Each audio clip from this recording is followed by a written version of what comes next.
Армысыздар, құрметті ханымдар, кішкентай ханшайымдар. Сіздерді көктемнің мерекесіменен құттықтаймын. Қытымыр қыстың қаһары сөгіліп, уақытты көктемнің келуін қалай күтсек, осы мерекенің келуін де солай күтеміз.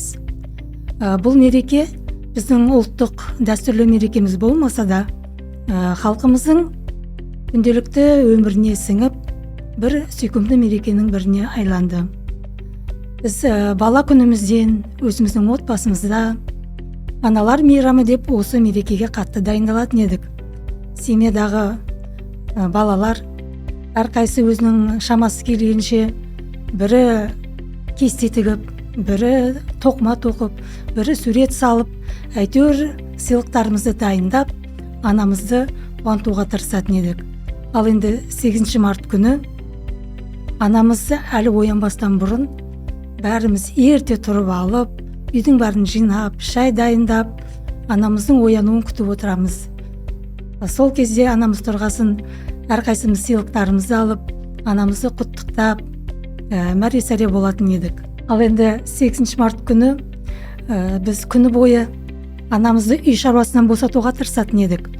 Барлық шаруаны өзіміз істің бәрін тындырып, анамызды әдеттегідей бір жұмыс істейін десе, мама отырыңыз, мама демалыңыз деп, өзімізше анамызды қуантуға, анамызға көмекші болуға тырысатын едік. Ал енді кешке қарай мерекелік дастарханда біздің әкеміз өзі көпшілік алдында ән айтпаса да, бірақ отбасында бір-екі ауыз Абайдың әндерін айтып, өлеңдерін жатқа айтып, сондай үлгі көрсететін еді. Ал енді кішкентай балалар болса, ән айтып, би билеп, домбыра менен гармонда ойнап, анамызға кәдімгідей бір сахна жасап, шымылдық құрып, сол жерде бір шағын концерт жасап беретін едік. Әрине бізде бала күнгі осы бір әдемі дәстүр, кейін біз өзімізде үйленіп, отбасылы болған кезде бала шағамызбенен бұл дәстүрді де қолдануға тырыстық. Менің әкем өте қатал және бір тәртіптің, бірақ әділ тәртіптің адамы еді. Ал анам болса өте мейірімді, сондай бір сымбатты, көркем адам еді. Оның талғамы биік, өзінің киім киісінде жоғары талғамменен көйлектеріне басына орамалын сай етіп, әдемі қылып киінетін еді. Ол кісі өнерге жақын болды, және қол өнерді де өте жақсы білетін еді. Бізге кесте тоқу, тігін тігу, ши тоқу сияқты, және қазақтың ұлттық тағамдарын дайындауды барлығында анамыздан көріп үйреніп өстік. Ал енді әкеміз болса білім жағына, ғылым жағына, техника жағына бізді баулыды. Біздің отбасымызда 10 бала болдық, 5 ұл 5 қыз болдық. Бізде қыз баланы да, ұл баланы да бірдей тәрбиеледі. Барлығымызға бірдей талап болды. Барлығымызды да үй шаруасында бірге істеуге, және оқу білімді де бірдей атқаруға, жасауға баулыды. Бірақ ауыр жұмысты әрине ұл балалар жасайтында, қыз балаға бізде ауыр көтертпейтін еді семьямызды. Біздің үйімізде есімде қалғаны үлкен бай кітапхана болды. Ол кітапханада көркем әдебиетте, тарихи әдебиетте және ғылыми техникалық журналдар, газеттер барлығы болатын. Сол әдебиеттің барлығын біз бәріміз жарыса оқып, бір-бірімізбен пікір алмасып отыратын едік. Әрине осындай тәрбие алған біздің отбасының балалары бәрі де жоғарғы оқу орнын бітіріп, бір мамандықтың иесі болды. Бүгінгі күні 3 бауырым бақилық болды, 7 бауырым аман-есен отбасылы болып, бала өсіріп, немере көріп отыр. Менің еңбек жолым біздің Қазақстан елінің, қазақ елінің тәуелсіздік алып, іргесін нығайтып жатқан кезге тұспа-тұс келді. Сонымен қатар Астананың Алматыдан Ақмола жеріне көшіп, жаңа Астананың құрылу кезеңіне сәйкес келген екен. Сондықтан да бұл жұмыс қызықты да болды, әрі күрделі де болды.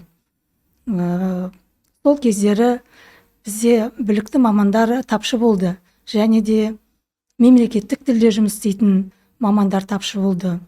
Ал енді жаңадан құрылып жатқан егеменді қазақ мемлекетіне өзінің заңнамаларын жазу керек болды, өзінің ережелерін жасау керек болды. Сол кезде маған өзім алғашқы мамандығым инженер-технолог болғанына қарамастан мемлекеттік тіл жөніндегі мәселелермен айналысып, аударма ісін меңгеруге тура келді. Мемлекеттік материалдық резервтер саласындағы ең алғашқы мемлекеттік материалдық резерв туралы заңды аударып, оның алғашқы жобасын жасап, жаңағы үкіметке өткізіп және парламент алдында өткізіп бекітуге өзімнің үлесімді қостым. Сол заң қабылданнан кейін басшылық маған осы мемлекеттік тіл жөніндегі маман болып жұмыс істеуді тапсырды. Содан кейін мен 20 жылдан аса осы мемлекеттік материалдық резервтер саласындағы заңдарды, ережелерді, нормативтік құжаттарды аударумен айланыстым. Сонымен қатар бір қызығы, мемлекеттік тіл маманы болғаннан кейін бізде сіз енді мемлекеттік тілді де, қазақ тілін білесіз және қазақтың дәстүрлерін де білесіз ғой деп жыл сайын наурыз айы келген кезде осы наурыз мерекесін өткізуді маған тапсыратын еді басшылық. Енді ұмытпасам, бір 10 шақты жыл қатарынан киіз үй тігіп, жаңағы киіз үйдің үшін қазақтың дәстүрлі әдемі көркем бір заттарымен көркемдеп, қазақтың ұлттық дәмдерін дайындап, ұлттық өнерін көрсету, ұлттық дәстүрді көрсету сол менің міндетімде болды. Бұл жұмысты әрине мен жалғыз атқарған жоқпын. Бұл жұмысты ұйымдастырып, солардың ұйытқысы болдым. Сол іс-шаралардың жаңағы сценарийін жазып, қалай өту керек, сол жағын жасаған едік. Біздің төтенше жағдайларды өздеріңіз көпшілікке белгілі, министрлердің көпшілігі өзге ұлт өкілдері болды. Сондықтан да жаңағы министрліктің ауқымында біз наурыз мерекесін өткізген кезде мен жаңағы қазақ тілінде сол наурыз мерекесін өткізіп, онда біздің ұлтымыздың дәстүрлерін ең бір жақсы жағынан, озық жағынан көрсетіп, және қазақ тілінде де жүргіздім.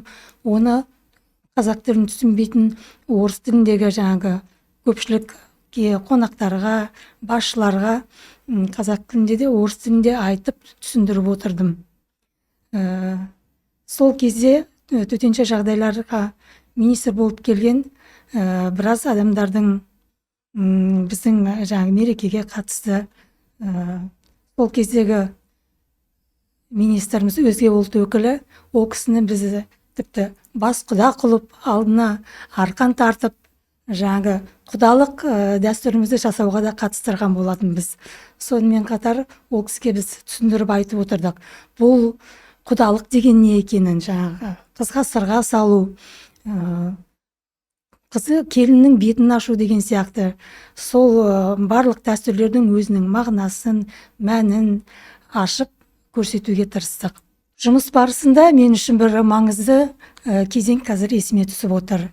2019 жыл болу керек.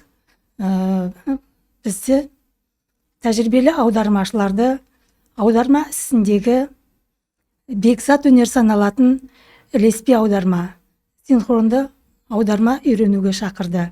Біздің ұстазымыз Әлпейісова Камал ханым тәжірибелі аудармашыларды осы ілеспе аударма ісіне үйретті. Үйреткеннен кейін бізді халықаралық экономикалық форумға алып келді. Сол жерде біз ілеспе аударма жасауымыз керек болды. Жаңағы оқыған оқу теория жүзінде үйренген білімімізді іс жүзінде қолдануымыз керек еді. Әрбір жиналыс залында өзі аудармашының кабинасы болады. Сол кабинада біз отырып, кезекпен кезек шығып, жаңағы баяндама жасап жатқан спикерлердің сөзін бірден ілесіп аударып отырдық. Кезек-кезек бұл аударма өте қиын да күрделі, жүйкеге үлкен салмақ салады. Сондықтан да оған бір 10-15 минуттан артық адам жұмыс істей алмайды.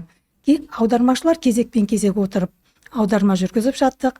Менің кезегім келгенде мінберге Қырғызстан Республикасының экс-президенті Роза Отынбаева ханым шықты. Мен ол кісінің сөзін бірден орысшадан қазақшаға аударып отырдым. Ал енді келесі кезек келген кезде сол кездегі мемлекеттік хатшымыз Гүлшара Әбдіқалықованың баяндамасын орыс тілінен қазақ тіліне аудардым. Әрине қобалжу болды. Соған қарамастан ұстазымыз Камал апайдың қолдауыменен жаңағы өзіме тапсырылған жұмысты жақсы атқарып шыққанымды ұстазымның риза кейпінен, жақсы деген сөзінен өзім түсіндім. Бұл өнерде бізге күрделілігіне қарамастан өте бір жақсы тәжірибе берді. Бүгінгі күні осы 8 март мерекесіне орай Әлпейісова Камал ханым президентіміздің қолынан парасат орденін алды. Ұстазымды осы марапатымен құттықтаймын. Менің 2 қызым бар, кішкентай жиен немерем бар. Қыздарым қазақ мектебіне барды. Тәрбиелі, үлкенді сыйлайтын, кішіге қамқор болатындай балалар болып өсті. Біз жұмыс барысында әрине таңертеңнен кешке дейін, кейде сағат 9-10-11-ге дейін жұмыста болғандықтан өкінішке қарай балаларымның тәрбиесіне жеткілікті көңіл бөле алмадым деп ойлаймын. Дегенмен де балаларды жақсы азамат болуға, жақсы маман болуға тәрбиеледім деп ойлаймын. Балаларым қазір қазақ тілін, орыс тілін, ағылшын тілін, 3 тілді бірдей меңгерген, басқа да тілдерді үйренеді. Кішкентай жиен немерем бар. Күйеу балам менен қызымның семьясының, отбасының тату-тәтті болғанын қалар едім. Екеуі бір-біріне көмектесіп, әрқашанда қолдап отырғанын қалар едім. Бүгінгі күні бізде әртүрлі келеңсіз оқиғалар өкінішке қарай орын алып жатады. Қыздарды қазақтың дәстүрі деп алып қашу кездеседі. Бірақ біздің қазіргі тарихшыларымыз, ғалымдарымыз айтып отырғандай, қазақтың дәстүрінде қызды зорлықпенен алып қашу деген болмаған. Қыз балаға құда түсіп, ризашылығын алып, сөйтіп барып үйленген. Ал енді атанасы, жаңағы қыз бен жігіттің атанасы қарсы болған кезде, бірақ қыз бен жігіт өзара бір-бірін сүйіп, бір-бірлеріне ынтық болған кезде, олар бірге қашып кететін жағдай бар болғанын біз әдебиеттен, эпостардан білеміз. Ал бірақ қыздың қарсылығына қарамастан, жігіт оны алып қашу деген қазақтың дәстүрінде болмаған. Сондықтан қазір біздің өзіміздің ұлттық дәстүрімізді кішкене бұрмалау деген бар. Меніңше оған жол берілмеу керек. Сондықтан біз ұлттық дәстүрімізді жастарға түсіндіріп, оның озық жағында, тозық жағында айтып отыруымыз керек. Сонымен бірге бізде жастар отау құрған кезде құттықтау қалай айтылады? Жас отаудың шаңырағы биік болсын, керегесі берік болсын, босағасы керегесі кең, босағасы берік болсын деп айтылады. Ендеше жаңағы бір киіз үйдің ішінде ол жас отау ата-енесімен бірге тұрмаған. Жаңағы үлкен отаудың қасынан жас отау құрылған. Сол жерде жастар өздері өз бетіменен семья болып, отбасы болып, өздерінің шаруашылығын жүргізген, балаларын тәрбиелеген. Әрине, олардың қастарында ата-анасы болған, келіннің ата-енесі болған, жігіттің ата-анасы болған, баланың тәрбиесінде сол кісілер үлгі өнеге көрсетіп, көмек жасап отырған. Оның барлығында біз тарихтан білеміз. Ал қазіргі күні кейбір ата-енелер бізде бала мен келін қасымызда тұру керек деп, үйге түскен жас келінді оған алдыменен оның тек қана міндеттерін айтып, сен барлық сол үлкен семьяға қызмет етуің керек деген сияқты орынсыз талаптар қойылып жататын жағдайда болады. Бұл енді барлық жерде кездеспейді, бірақ кейбір отбасыларында кездеседі. Олар өз келіндері ол студент пе, немесе маман ба, ол дәрігер ме екен, мүмкін ол бір күрделі жаңағы жұмыста күрделі операция жасап, жұмыстан шаршап келіп отыр ма, немесе басқадай жағдайларда отыр ма, ауырып отыр ма, соған қарамастан, жоқ сен келінсің, осы үйдің шаруасын жасап, бізге тамақ пісіріп, шай қойып беруің керек деген сияқты. Далаға шығып сен есіктің алдын сыпыруың керек. Сол үйдегі отбасындағы барлық адамдарға қызмет көрсету керек деген сияқты талаптар да кездесіп жатады. Меніңше бұл дәстүрді дұрыс түсінбеу деп ойлаймын. Бізде осы жаңа конституциямызда отбасы деген ер адам мен әйел адамның тең құқылы біріккен бұл бірлестігі екенін түсіндіріп отыр. Сондықтан да отбасында әйел менен ер адамның құқықтары бірдей, және ер адам әйел адамды сыйлап, әйел адам өзінің ерін сыйлау керек деп ойлаймын. Үйдің шаруасында, сырттың шаруасында бірдей атқарып, бір-біріне көмек жасау керек, бала тәрбиесінде бірге жасау керек.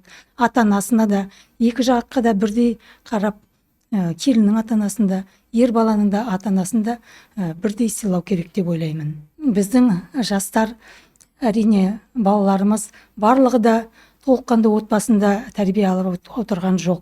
Біздің халқымыз 20 миллион болса, 20 мыңнан аса бізде ата-ананың тәрбиесі мен тыс қалған, ата-анасыз қалған балалар да бар екен. Сондықтан да балалардың тәрбиесіне біз тек қана отбасының ісі деп қарамай, бүкіл қоғам болып атсалысуымыз керек деп ойлаймын. Біздің қоғамымыз әрбір қоғам мүшесіне мейірімді, қайырымды болу керек деп ойлаймын.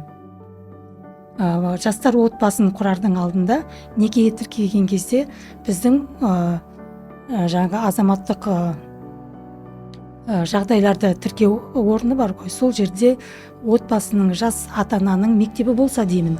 Ол жерде біз екі жасқа жалпы психологиялық, физиологиялық адамның ерекшеліктерін түсіндіріп, адамның мінез құлқын түсіндіріп, отбасын құрғанда қандай қиыншылықтар болатын, бала тәрбиесі жөнінде үйрететін бір мектеп болу керек деп санаймын. Бүгінгі күннің қайраткер қыздары қандай болады десе, мен айтар едім. Бұл мүмкін отбасында өсіп жатқан қыз бала, келіншектер шығар, мүмкін дара жолда таңдаған адамдар шығар, мүмкін ол мүмкіндігі шектеулі, мүмкіндігі толық қыздар мен келіншектер болуы мүмкін. Олар өнер жолында таңдау мүмкін жұмысшы шығар, қызметкер шығар, өнер адамы ма, жоқ басқадай өзіне қалаған, жүрек қалауымен таңдаған кәсібі бар. Сонысыменен бүкіл әлемге өзінің жылулығын сыйлап жүрген әрбір біздің қыздарымыз бенен келіншектеріміз деп айтар едім. Олар ауылда тұра ма, қалада тұра ма, қандай жұмыспен айланса да, олардың әрқайсысы да біздің әлем үшін, біздің еліміз үшін өте құнды, өте бағалы, құрметті деп ойлаймын. Сондықтан олардың әрқайсына құрметпен қарап, олардың әрқайсына жағдай жасаған кезде ғана біздің қоғам алдыңғы қатарлы, дамыған, мейірімді қоғам болады деп санаймын. Мерекелеріңіз құтты болсын, құрметті ханымдар мен ханшайымдар.